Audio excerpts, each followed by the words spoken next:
It's like you can go where you want to go. You can do what you want to do. You can be like you want to be.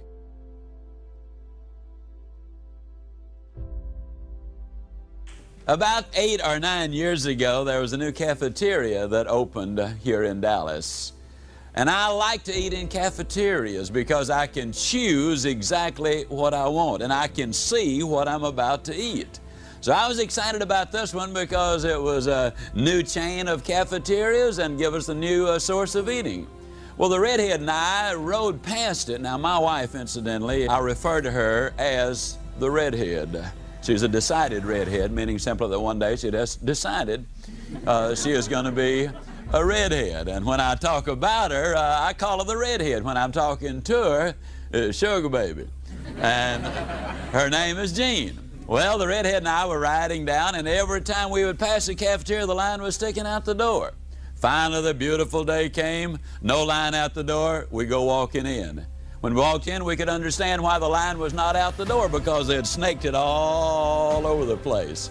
We were already parked, so we decided to stay. She and I visited as we walked down the line, had about 30 people in it. We got to the end of that line and turned around, and there was another line of about 30 people. So we were walking and talking as we walked down, turned around, there's another line of about 30 people. But this time I could see what was going to be available. I could see between the people being served. And I made mental notes as I walked down the line, said, I believe I'll have me some of that. Yeah, and that looks good. Boy, I want me some of that. Boy, and I like the looks of that. I'll take me some of that. Now, it's important that you make these decisions because I don't care how prodigious your appetite is, you cannot eat some of everything on a big cafeteria line. So I had to make those choices. Finally, I got my tray and my silver, and I came down the line, and my choice has already been made, so I wasted no time. I said, I'll take me some of that, and give me some of that, and I want some of that, and I'll have some of that. Got to the end of the line, I reached in my pocket and pulled out my money. The lady held up her hand, and she said, no, you don't pay for it until you get ready to go. I said, you mean to tell me you're going to let me eat all of this food and not have to pay for it until I get ready to go? She said, yeah, that's just the way we do it. Well, I can't tell you the number of times I've thought about that, because you see, in one sense of the word, that is exactly like life, the cafeteria line is. In life, we have an incredible assortment of choices of the places we can live, the things we can do, the foods we can eat, the occupations we can follow. An incredible number of choices. That's the way the cafeteria line is. Life is just like that. But on the other end of the scale, life is 180 degrees apart from the cafeteria line. In the cafeteria, you eat and then you pay. But in the game of life, you pay and then you eat. You go to school, you study your lessons, you pass the grade, they move you up to the next grade until you graduate from high school. Then if you go to college, then you study your lessons again, you get your degree. Then if you go on to graduate school, and finally after all of that is over, you get into your profession and you work a week, a month, or whatever, and then and only then, after you've done all of those things, qualified and then done the work, do you receive the pay. The farmer plows the ground, he plants the seed, he waters it, he fertilizes it, he nurses it along, he kills the insects, and finally the day comes when he can go to the fields and bring it in and take it to the marketplace, and then he cashes it in. That's the way it is. You first pay, and then you receive the benefits. As we look at this segment of personal growth, we're going to be talking about the fact that we've all got to have goals in life. Most of us, you see, are very much like this old boy down home. His wife sent him downtown to buy ham. He came home and she said, honey, you didn't cut the end of it off. He said, you didn't tell me to. She said, well, I thought you knew. We always cut the end of the ham off. And he said, why? She said, well, Mother always cuts the end of the ham off. He said, well, Mama's back in the kitchen. Let's go back there and ask her. So they went to the kitchen and said, Mama, how come you cut the end of the ham off? She said, I always cut the end of the ham off because my mama cuts the end of the ham off.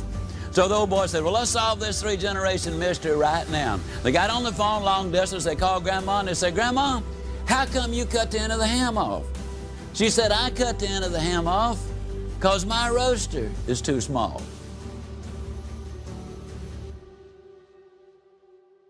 Now, Grandma had a reason for cutting the end of the ham off. But the question is, do you have a reason? The reality is that 97% of the people in our society do not have clearly defined, written down goals for their lives. Now, there are four basic reasons they don't have goals. And the first reason actually is because of fear, spelled, of course, F-E-A-R. And this forms an acrostic for false evidence appearing real. So many millions of people have been conditioned to believe that there is no use in setting goals because over a period of time, nothing good is going to happen to them anyhow. They've been told a lot of times that you cannot do things, don't expect it. The input basically has been negative. Chad Helmstetter, in his book, What to Say When You Talk to Yourself, points out that the average 18-year-old has been told 148,000 times no, or you can't do it. 77% of our self-talk is negative. Dr. J. Allen Peterson, in his book, The Myth of the Greener Grass, points out that one computer study revealed that over 90% of the daily input in our minds is of a negative nature. And so a lot of people, therefore, simply do not set those goals. They've accumulated some false evidence, but it appears real, and they act accordingly. Because if it appears real, as a practical matter, it has the same impact as if it were real. For example, I could go into any city, just about anywhere in the world, with nothing but my handkerchief that I have in my hand, and I could rob a bank with my handkerchief in my finger. All I'd have to do is put the handkerchief across my face, put my finger in my coat pocket, aim at the teller, and say, "Give me your money." The evidence would be false. It would appear real. And that individual would handle it as if there were a real gun in there. Now, I'd walk out with the money. I might get shot on the way out, but at least that teller would surrender that money. You might have seen this. A young Cuban hijacked a plane to Cuba using nothing but a bar of soap. He put the bar of soap in a box. He said to the captain of the aircraft, "This is a bomb. Let's go to Cuba." They went to Cuba. The evidence was false. It appeared real. The thing about life, the thing about nature is this.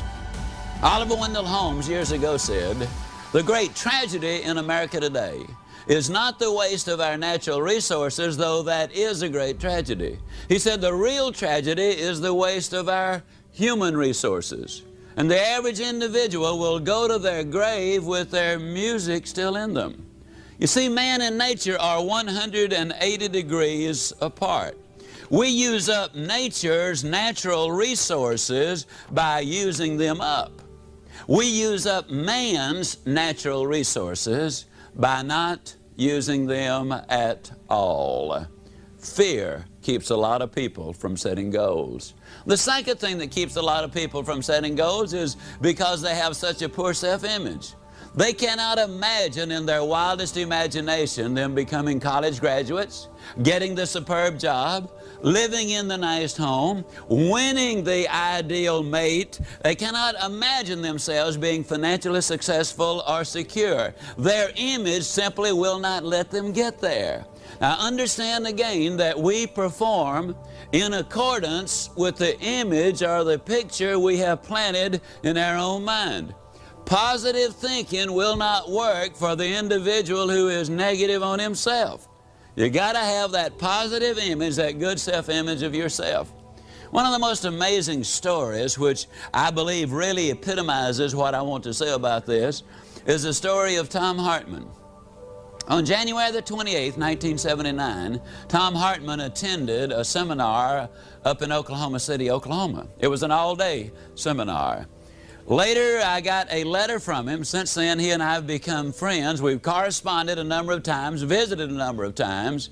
And the gist of the story is this. He attended that seminar that day because his brother had an extra ticket. That was Tom's day off. There were about 1,500 or 1,600 other people there. Tom sat in the very center of the audience. In his first letter to me, he said, "You know, Zig, as I sat there, I hadn't been there 3 minutes before I realized I was in the wrong place. You were in front of this audience saying some wild things. Like you can go where you want to go. You can do what you want to do. You can be like you want to be." And I thought to myself, oh, brother, is that a bunch of baloney? I'd heard guys like you before. And to be honest, he said, it made me a little uncomfortable, and I looked around for a way for me to easily get out of there in case it got any worse, which is exactly what it did. It wasn't 3 more minutes when you actually had the gall to look at that audience, to all of us, and say, God loves you, and He wants the best for you. And I knew that was a bunch of baloney, and I really looked around for a way to get out, but there I was, stuck right in the middle. 1,500 or 1,600 people, and there was no way I could get up without creating a disturbance. So he said, I looked at my watch, and I just decided I would get out of there at the first break, and that would be the end of that. A few minutes later, you even made some reference to the fact that we were going to be dead longer than we were going to be alive, and therefore we needed to be setting those really long-range goals. Was it long when you had the audacity to say to us that man was designed for accomplishment? He's engineered for success. He's endowed with the seeds of greatness. Now, when you said that, Zig, he said, I looked down and I thought to myself, well, it's at least partially right, because I was looking at a 63 1/2 inch waistline and 407 pounds of bulk. He said, I was coming off a devastating divorce. I had a job only because my employer was my friend, not because I was actually earning the money. Hadn't been to church in many years. I was so broke that every Friday night I was writing a hot check so I could get something to eat, and I would pick it up on Monday morning. This, as I said, was about 10 years ago. And he said, there you were saying all of those things, and I don't really know, Zig, what it was that you said. But somehow or other, something rang a bell in my mind. And I don't know whether it was because of the repetition or because somebody behind me said, that's right, or reinforced you in some way. But I reached over and I got my pen and I started to take notes on my yellow pad. Said, Zig, I took notes all day long. When I got through for the first time in my adult lifetime, I saw just a glimmer of hope. I so desperately wanted to get your set of tapes on motivation, but I did not have a dime to my name, and my brother, bless his heart, he loaned me the money. I went home that day and I listened to those tapes. That evening, 7 hours. I'd listen to you live 7 hours, now I listen to you 7 hours on tape. The next morning, I came in and the first thing I did was tell my boss that he no longer just had a friend on the payroll, that he now had an employee. Old Tom kind of grins and he said, I even told him I was going to start carrying my own weight. Now he said, Zig, you know, at 407 pounds, that represented a pretty substantial statement. He went over to Oklahoma City University that afternoon and enrolled in a couple of courses in psychology. He was already taking a couple of courses in history, and he decided to switch over so he could learn something about himself and something about his fellow man. The next day he went down to the Nautilus Health Studio. He decided to do something about his miserable physical condition. Then on Thursday he went down to one of the men's stores and laid aside about $700 worth of clothes with a minute down payment. When the owner of the store saw him buying size 47 coats and 39 slacks, he went to him and he said, Mr. Hartman, who are you buying the clothes for? Tom told me, he said, when I told him I was buying them for myself, he looked at me like he thought I was crazy. But I said to him, don't worry about it, I will wear these clothes out of here. Tom Hartman said, you know, Zig, somebody might resist you once or twice or a dozen times. But when you keep telling them that you are important, that you are somebody, that you do have ability, that you can do things with your life, he said, I just believe eventually that it will get through. And he kind of grins and he says, isn't it amazing? A message can go around the world, 24,000 miles in less than a tenth of a second. And then sometimes it takes years for it to go that last 1/8 of an inch. But he said, finally the message got through to me. I was listening every day, and as a matter of fact, Zig, he said, I've listened to your tape so much that if you ever get a sore throat, don't you dare cancel the engagement. You just call me, because he said, I can deliver it verbatim. He said, I've even got the same accent, if you can imagine him accusing me of having an accent. Well, he said, you know, Zig, I Had been on the program about 6 weeks. Never forget it. I was in a store getting my food, and there was a little 4-year-old girl in there with her mother. And those of you who are ever 4 years old, or if you have 4-year-olds, you know there's one thing about a 4-year-old: when a thought pops in the mind, it pops out of the mouth uncensored. I mean, you get truth, pure truth, out of the mouth of a 4-year-old. Well, then a voice that you could hear halfway between Dallas and Fort Worth, this little 4-year-old screamed out, "Mama, look at that fat man." And Tom said, I turned around to see where he was. And he said, then it dawned on me she was talking about me. And he said, I thought that was the funniest thing I'd ever heard in my life. He said, I laughed until I literally cried. And then he said, I shed a different kind of a tear. Because he said, for the first time in my adult lifetime, I really knew and knew that I knew that I was going to make it. He said that was reinforced about a month later. I'd been to the movie. I was on the way back to my car. I was in no hurry. I had nowhere to go, nothing to do when I got there. And we've all done this as we amble down the street with no direction in mind, no hurry involved. He saw a display in a window. And though he was not really interested in the display, he ambled over and he started looking at it. And Tom said, you know, Zig, I don't know whether I was there for 1 minute or 10 minutes. But he said, all of a sudden I became aware of the fact that I was not by myself. Some big dude was looking over my shoulder, and he said, I whirled around. And of course there was no one there, because Tom Hartman had been looking at his own image, which he no longer recognized. Good friend of mine before his tragic death, John Kozak from Dunedin, Florida, brilliant young psychiatrist, said that at that specific moment, Tom Hartman was no longer obese. Though he still weighed over 360 pounds, he was no longer obese, because he no longer saw himself as an obese person. The basic problem with crash diets, according to Dr. Kozak, is that they will take the weight off your body. That's relatively easy. But then that individual lays down at night in the dream, and they dream as an overweight person. And the body goes to work to complete the picture the mind has given it. Tom Hartman no longer saw himself as an overweight person. Now, what's the end of the story? Well, of course, the story hasn't ended yet. But Tom Hartman graduated magna cum laude with his degree in psychology. He's working on his doctorate. Tom weighs a little over 200 pounds, which is about what he should weigh. He's about 6 feet 3 inches tall and has a very large frame. He teaches a Sunday school class every Sunday. He's in business for himself. And I give you the story in such great detail because I believe that when you analyze it, here was a man who was physically bankrupt, spiritually bankrupt, he was socially bankrupt. From a family perspective, he was bankrupt. He was bankrupt in every important area of life. And yet, because he became involved in the development of a good self-image, he got involved in setting those goals, and the results were absolutely spectacular. You got to have goals. The third reason that 97% of the people don't have goals is basically they have never really been sold.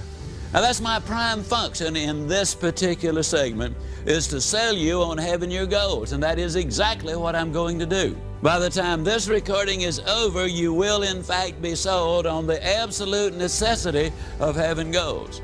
I am so confident that you're going to be sold that I'm going to tell you that before you go to bed tonight, you will have started taking the important steps to setting your own goals. I'll even go further than that. If you don't write some of your goals down this very evening, you might as well not go to bed as far as sleep is concerned, because you are not going to be able to go to sleep. Let me say that again. If you don't write them down, you're not even going to be able to go to sleep. You absolutely must have goals. Now, I want to stress, goals work for individuals, they work for families, they work for companies, and they work for nations as well. The basic problem that we face is this. Most people, when they're busy working on the job, they get to thinking, you know, I really ought to be spending more time with my family. And then when they're spending time with their family, get to think, you know, I really ought to be out there working for my family. And when they're out there working with their family or for their family, the mind is back home. And when they're back home, their mind is back out there in the field. Then they tell everybody, well, I don't ever have time for anything. No wonder you're always traveling. You see, the truth is, most people, when they're at work, their mind is at play. When they're at play, their mind is at work. So they're neither working nor playing wherever they are, but it's wasting time any way you look at it. And one of the beautiful things about having goals and directions is the fact that you will be able to work when you work and play when you play. I will not suggest that you work harder. As a matter of fact, by the time we get through, you will probably end up working less. But when you're on the job, you will be on the job. You will be working infinitely more effectively when you work in this manner. And you will have that balance of life. We say it so many times in so many different ways. There's a difference between standard of living and quality of life.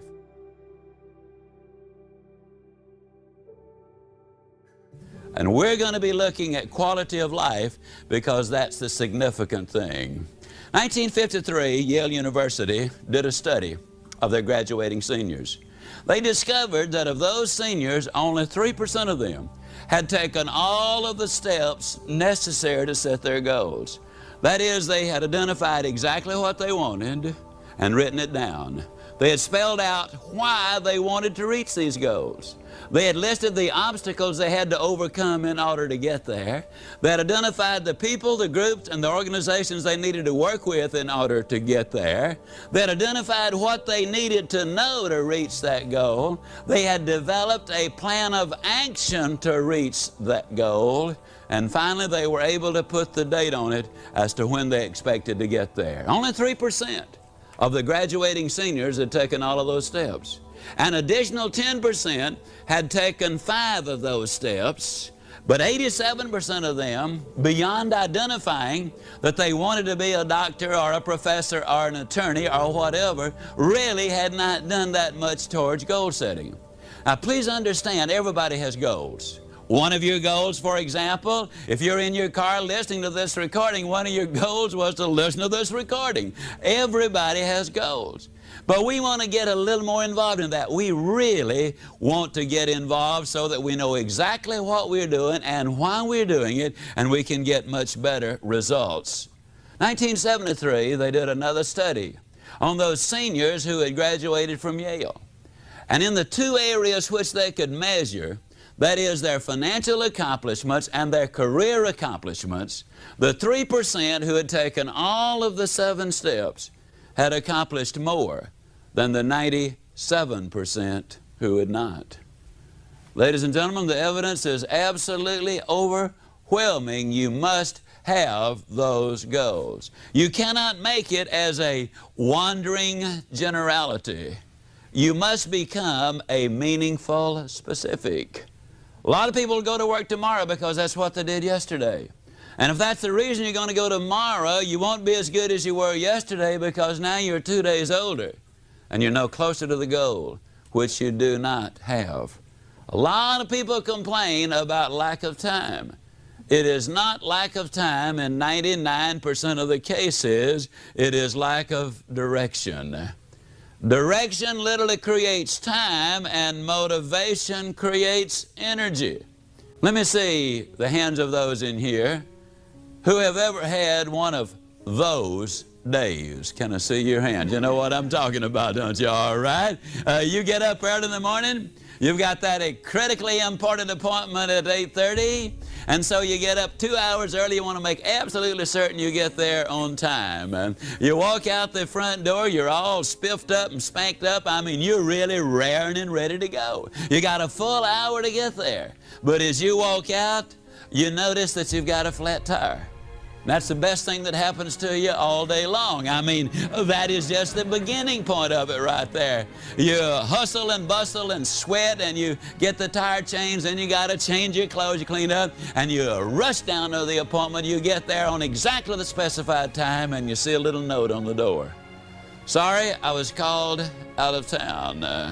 Have thought the matter over. Have decided I'm not interested. Don't you call me. I will call you. You go down to the office and you're greeted with a ringing telephone as you walk in. It is your administrative assistant, and she cannot make it for that day. You notice that it appears to be unusually hot, and that's because the air conditioner has cut off. A couple of hours later, the plumbing breaks down, and one thing after another all day long until finally, mercifully, the day ends.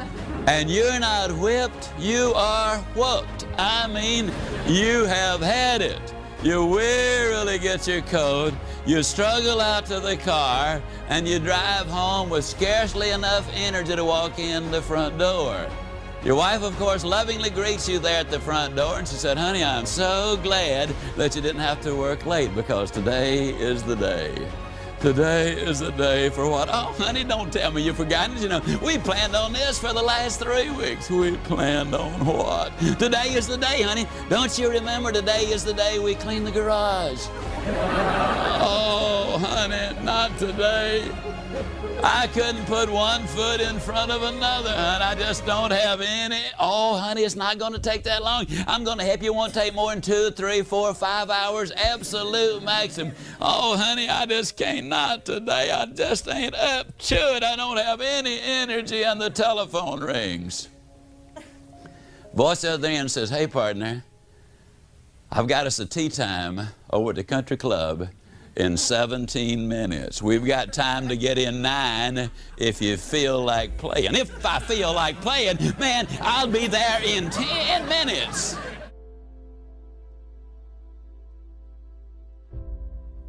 When you talk about goals, I love the story of Jean-Henri Fabre, the great French naturalist.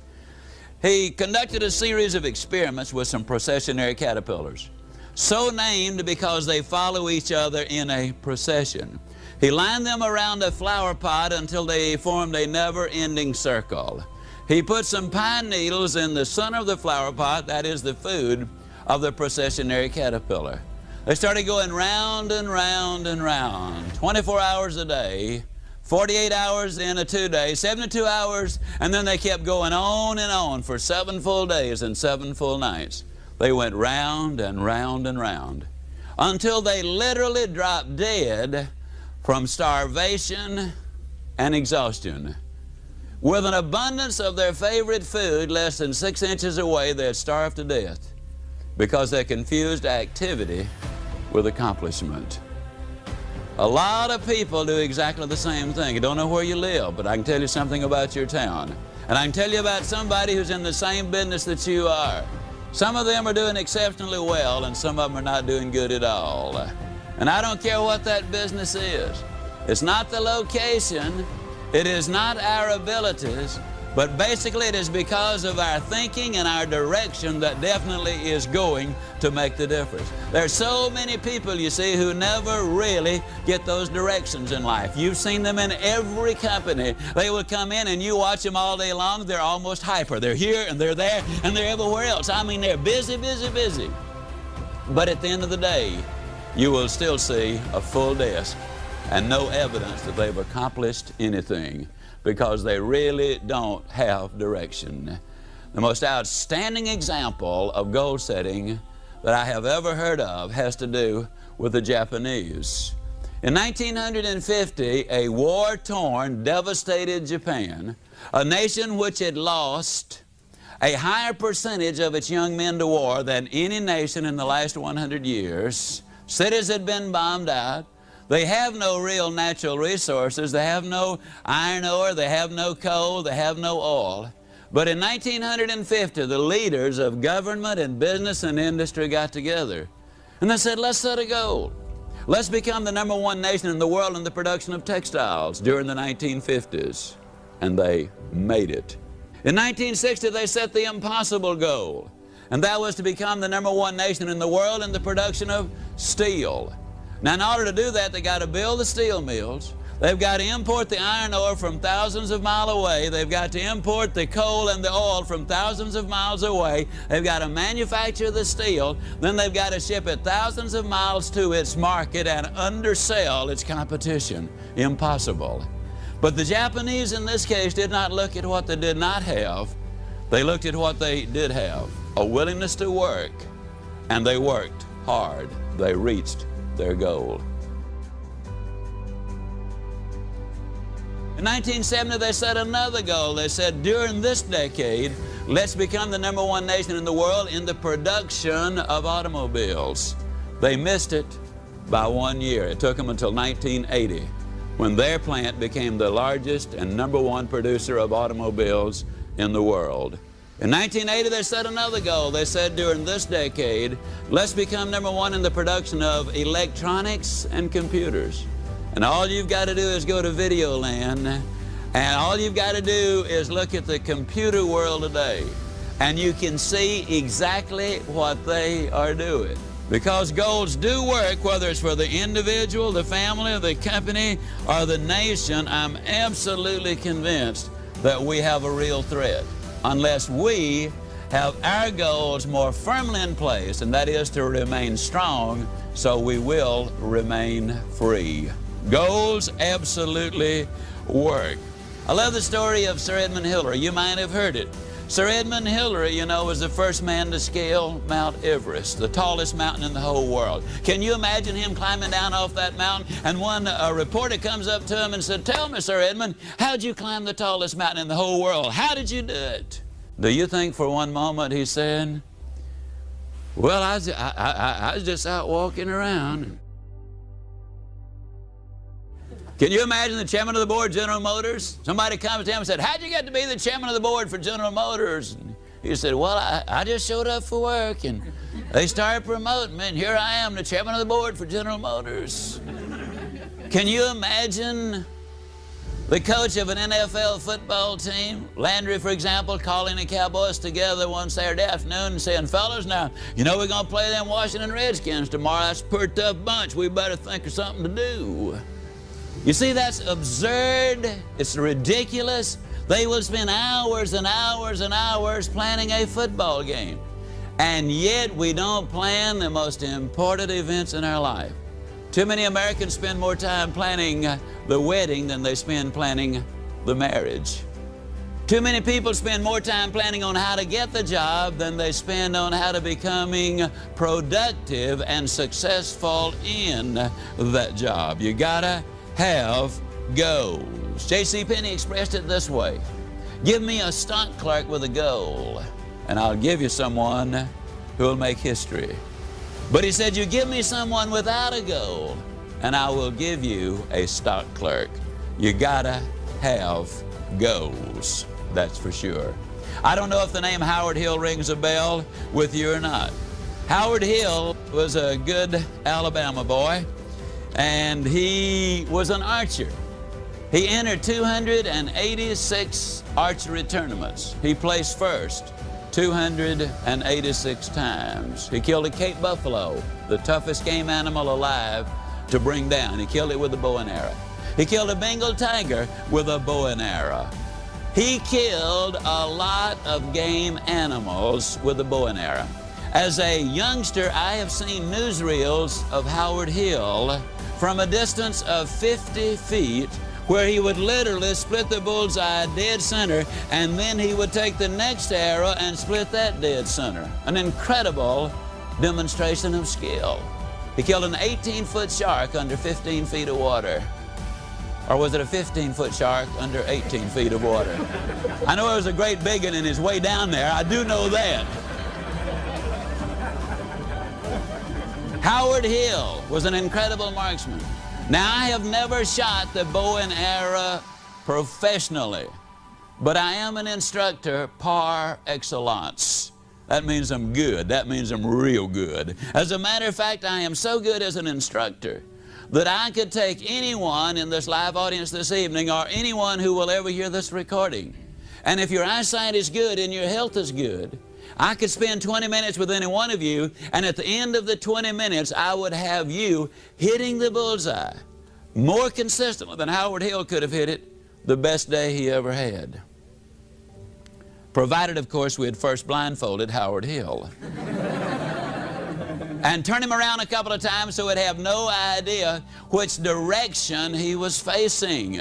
And you kind of snicker to yourself, especially those I imagine who are listening to this recording, as you say to yourself, well, Ziglar, that's true, of course, but it sure is a silly example. Why, how on earth could anybody possibly hit a target they couldn't even see?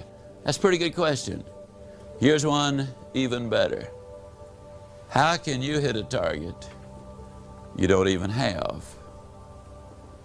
Have you got your targets? Have you written them down? Have you spelled out the details of why you want to reach those goals in the first place? Have you identified the obstacles you have to overcome in order to get there? See, something stands between what you've got and what you want. If there was nothing between you and your goals, then you'd already be there. You got to find out what those obstacles are. Have you spelled out what you need to know to reach your goals? Have you identified the people, the groups, and the organizations you need to work with in order to get there? Have you devised a specific plan of action in order to get there?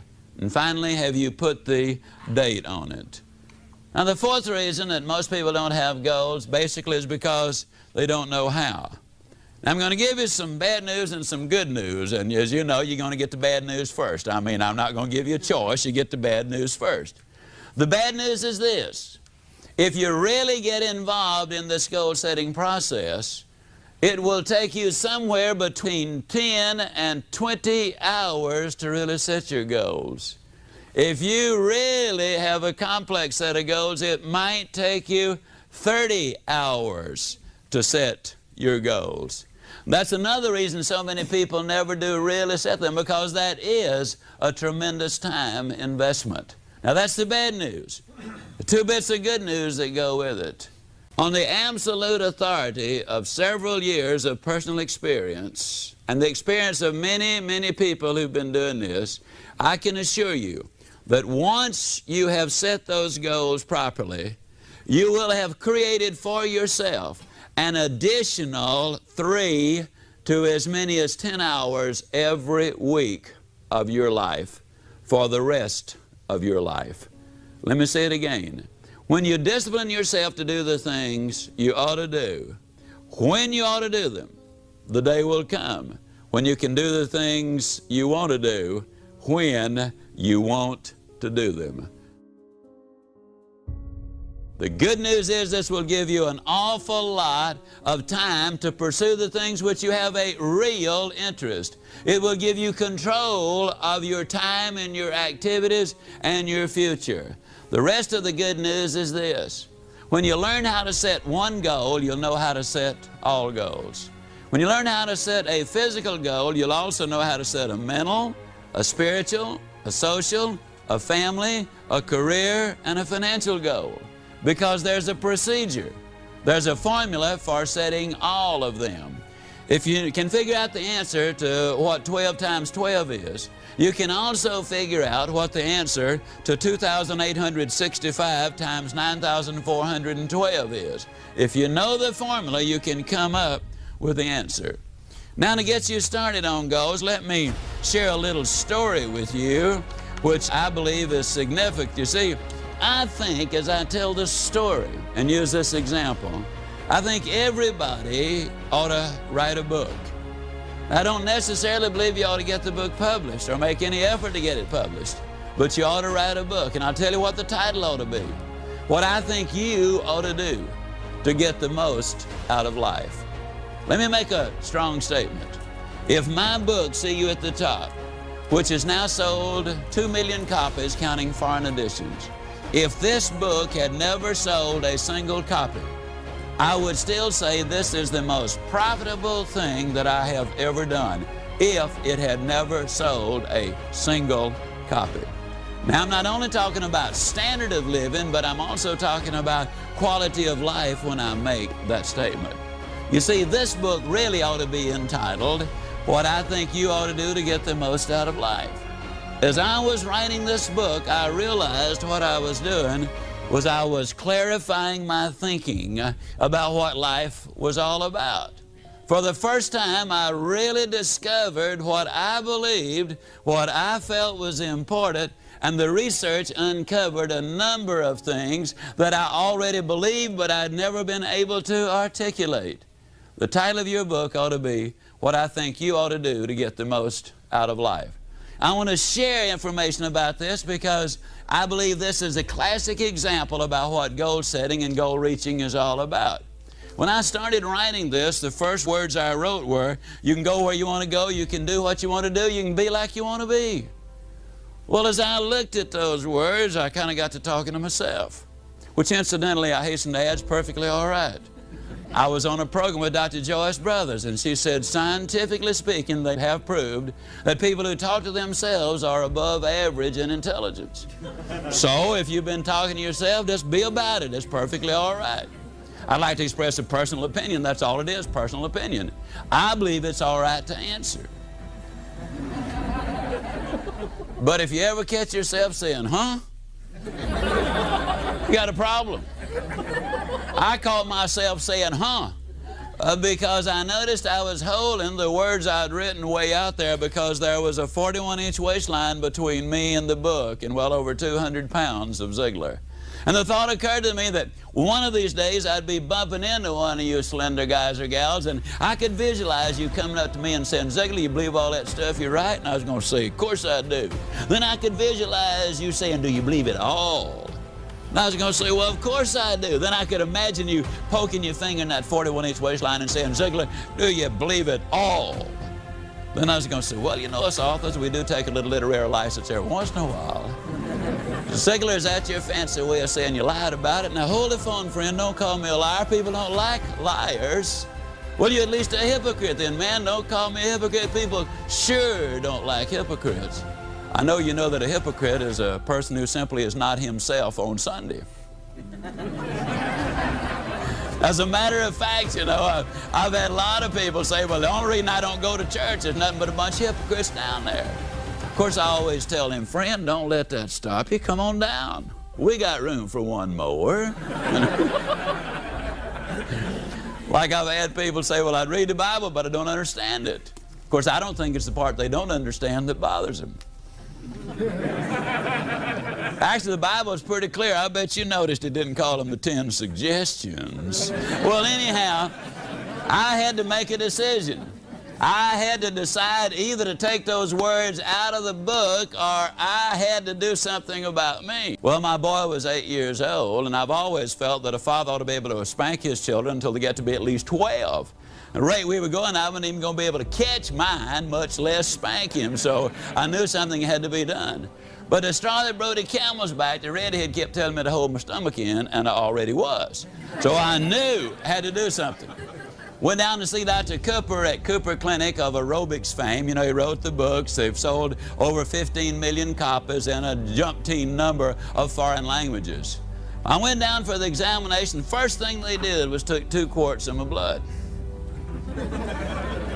Well, it looked like 2 quarts. They filled so many vials, I thought they were opening a branch of the blood bank right then and there. Then they dunked me in a tank of water 3 times. The purpose of that was to determine the percentage of body fat I had. When I got through, they told me I was 23 9/10% pure lard.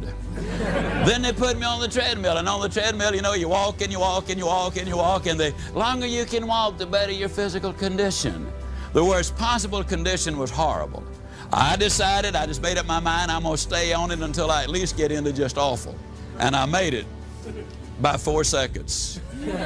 When they finished the examination, Dr. Martin, the examining physician, called me in and he said, Mr. Ziegler, you'll be delighted to know that we've run all of these figures through the computer. And you, sir, are actually not overweight. I said, well, that's fantastic. However, he said, according to the computer, you're exactly 5 1/2 inches too short. And I said, well, Doc, that's pretty bad, isn't it? He said, no. He said, actually, you're in remarkably good shape for a 66-year-old. I said, Doc, I'm 46. He said, you're in awful shape. Said, as a matter of fact, if you were a building, I'd condemn you. And I said, well, Doc, what can I do? And he whipped out a sheet of paper thicker than my book to start telling me what I could do. And I tell you, he told me lots more than I wanted to know. I got home, the redhead said, well, I suppose you're going to be out running all over the neighborhood. And I said, yes, I am. Well, he said, if I'm going to have a 46-year-old fat boy running all over the place, I got to get you looking as good as I can. So she went down to the store and bought me some fancy running shirts and shorts, and I'd already gotten the shoes the doctor had recommended. Oh, and I did something else, and it was very ugly. But I had not read Ann Landers at the time, and I'm going to use that as my excuse. You know, Ann Landers said you should not steal pages out of other folks' magazines. There was a magazine at Dr. Cooper's office. Now, it was an old magazine. It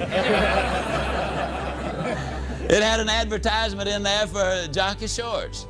And I don't know if you folks read the jockey short ads or not, but if you don't read them, the next time you see one, you should at least look at the picture. You'll find out in a hurry they don't put jockey shorts on fat boys. At least they don't have a good year. And so I took that picture out and I pasted it on my bathroom mirror, and I said, now there's my hero. That's the way I'm gonna look right there. Well, the next morning the opportunity clock sounded off bright and early. Negative people, you know, call them alarm clocks. I rolled out of bed, I put on my fancy running outfit, hit the front door, and I ran a block. Did better the next day, though. I ran a block and a mailbox. And the next day I ran a block and 2 mailboxes, and a block and 3, and a block and 4. One day I ran all the way around the block, came back in, woke the whole family up and said, guess what Dad has done? Then one day I ran a half a mile, then a mile, then a mile and a half, then 2, then 3, then 4, then 5. The weight started coming down from 202 to 165. The waistline fell to 34. A lot of times people have said, yeah, but I'll bet you were dieting religiously all that time. That is partially true, because I did quit eating in church. For those of you who want to know about weight loss, let me give you 4 fast little tips to lose weight. Number 1, and probably the most important, stay away from cottage cheese. Now, a lot of people don't realize this, but cottage cheese is the most fattening food in existence. Now, understand, I have no scientific evidence of this or proof, but the evidence is so compelling I know I'm right. Because as I've traveled all over the world, I've noticed it is internationally true that don't nothing but fat folks eat the stuff. Number 2, get a thorough examination. This is on the serious side. Get a thorough examination from your skinny doctor.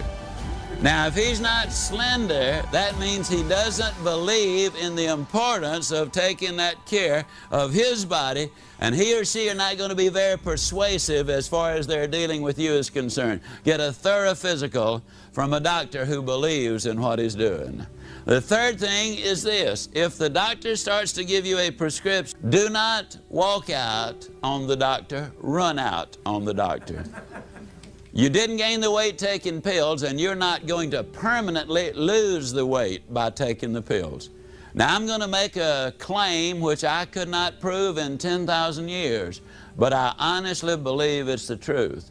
I believe that more people have lost more weight and kept it off as a result of listening to these recordings and reading See You at the Top than have ever lost on 99 9/10% of all of the diet books ever written. You see, diet really and weight is not really the problem. That simply is the manifestation of the problem. The fourth thing is, if you get a negative doctor, swap him off for a positive doctor. Now, what's a negative doctor? Basically, it's a doctor that always tells you what you can't eat. You can't have this, leave that alone, don't touch that. Man, stay away from this. What they're really saying is, now, if you like it, you can't have it. If you don't like it, eat all you want. That basically is what they boil down to. The thing I loved about Dr. Martin was the fact that he was so positive. I've never seen a more positive doctor. He is a slender young guy, runs in the Boston Marathon, does the good things. Dr. Martin said to me, Mr. Ziegler, you're going to be delighted to know that you can eat anything you want.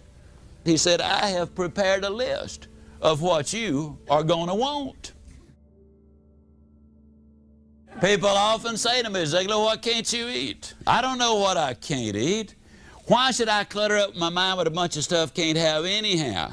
I can tell you that I can eat lots of chicken, I can eat lots of fish, I can eat fruits and vegetables and salads, I can eat on occasion good lean roast beef. I can eat just about anything that I want to eat. Now I believe that a combination of diet and exercise to keep the weight off permanently is the key. In December, I injured my back, for example, and there was a 2-month span that I could not jog, and I picked up 8 pounds. See, my body retains ice cream. But when you put them together, the diet and the exercise, now we're on the right track. There are 4 reasons people don't have goals. One is because of fear. The second one is because of their self-image. The third one is they've never been sold, and the fourth one is they do not know how. A number of years ago, Mary Crowley made a statement. She said that one person with a commitment is worth more than 100 who only have an interest. I'm convinced that people who make commitments to reach their goals are the ones who are going to reach them. A number of years ago, a young coach at the University of South Carolina was fired after his first season on his first job. Not only did the head coach say, "No more for you here," but he advised him to get out of coaching. He said, "Let's face it, you just don't have it." But the young coach had set his goal, he had made a commitment, he had said, "Someday I'm going to coach at the University of Notre Dame." Ohio State gave him a chance, and he was an assistant there for a couple of years. Then William and Mary called him, and he was their head coach. And then North Carolina State University called him, and for 4 years there, he had the best one-loss record they'd ever had. From there, he went into the pros and coached the New York Jets for a season, but he really missed coaching the young men and helping mold their character. And then University of Arkansas called him and had a phenomenally successful career there. He built the best one-loss record they had ever had. He went to the Orange Bowl, I believe it was in 1979. And before he went down to play the University of Oklahoma, the media had speculated that it would be a mismatch, that Oklahoma simply was too powerful. To compound the problem, 3 offensive players, as a matter of fact, the entire offense of that Arkansas team, were caught with a woman in the room. They explored, investigated, discovered that it was absolutely true, and the coach immediately dismissed all 3 players. The media again speculated that what he should do is decline the invitation of the Orange Bowl, let somebody else accept the invitation who would be a worthy opponent for the Oklahoma team. But the coach was a committed man. He looked at what he did have left and didn't worry about what he did not have. They accentuated the positive, if you will. They developed a specific game plan. The rest is history. They won the game. I believe it was by about 31-6. He left the University of Arkansas and became the head coach at the University of Minnesota. Now, when he accepted the Minnesota assignment, he said to them, "I will take the assignment provided you will give me one out. And that is that if the University of Notre Dame calls me to be their head coach, and if I take this team to a bowl within 2 years," there he is with those goals again. Well, 2 years later, the University of Minnesota was invited to play in a bowl, and the University of Notre Dame called Lou Holtz to be their head coach. Now, the interesting thing is this: they called him to be their head coach the day he dismissed those 3 players from his team when he was at the University of Arkansas several years earlier. Now, they made their decision then. They didn't put the call into him. But when that happened, they said, "Here is a man who is interested in building character and developing leaders. There's the man we want to be our coach the next time we have an opening as the head coach at Notre Dame University." I happen to know Lou quite well. We've been on seminars together, we've corresponded together, we've spent a little time together. He said that there never was any doubt in his mind about dismissing those players. It was the right thing to do.